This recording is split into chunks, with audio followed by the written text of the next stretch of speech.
An insulin receptor is the key to open up the cell membrane.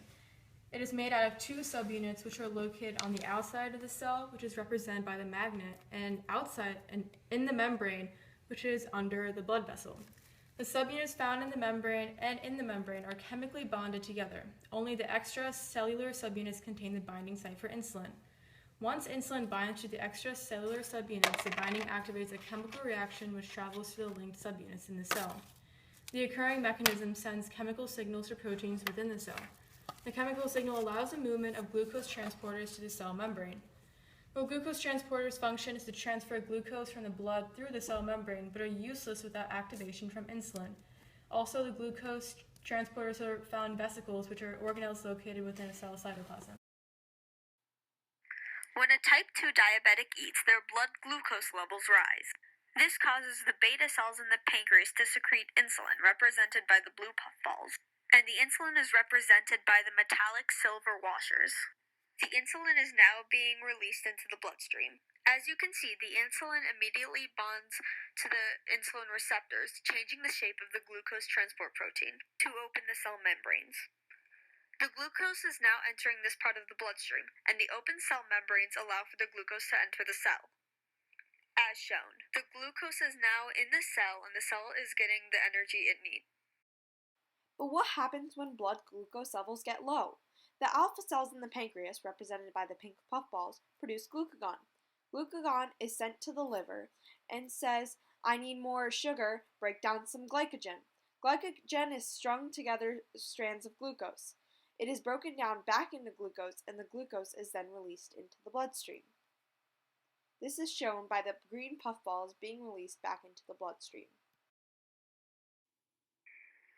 In type 1 diabetes, an autoimmune disease, environmental or genetic factors causes the pancreas to be defective.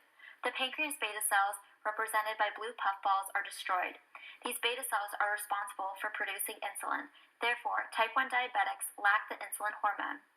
Glucose enters the bloodstream, but is unable to diffuse into the body's cells without the insulin hormone.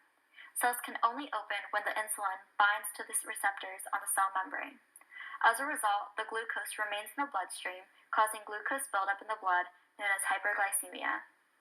These constant levels of hyperglycemia lead to fatigue rather than hunger. This is because the bloodstream has ample glucose, but the cells starve from its lack of energy in the absence of insulin. Glycogen is not needed to be broken down in the liver, and alpha cells in the pancreas do not need to produce glucagon to break down the glycogen. Represented by the green pom-poms. The glucose has not entered this particular vessel yet, but is in the bloodstream. The pancreas signals this raise in glucose and signals the beta cells to produce insulin.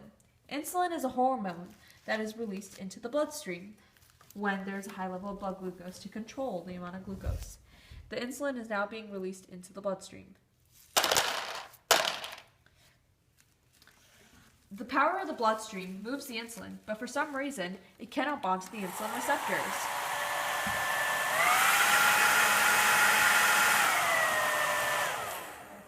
Just keeps on going. This means that the glucose transport proteins cannot change shape to let the glucose in. The glucose is coming, but it doesn't look good. The cells are all closed. This means that the cells cannot get the energy they need, meaning that they're tired and fatigued. The glucose just moves on throughout the cells. Since this high level of blood glucose, or hyperglycemia, is constant, there is no reason for the pancreas, the alpha cells in the pancreas, to produce glucagon to break down the glycogen to produce more glucose. When a type 2 diabetic eats, blood glucose levels rise. This signals the beta cells, represented by the blue puffballs in the pancreas, to produce insulin. In this situation, not enough insulin is produced. While it may unlock a few cells, it will not unlock a majority. As you see, immediately it bonds to the insulin receptors, changing the shape of the glucose transport protein. While a few lucky cells get this to happen, most don't. The glucose is now entering this part of the bloodstream, and the bloodstream moves the glucose. As you see, some of the cells get the energy they need, but most do not. So, for this reason, there is almost a constant level of hyperglycemia, meaning that the alpha cells in the pancreas do not need to produce glucagon to break down glycogen.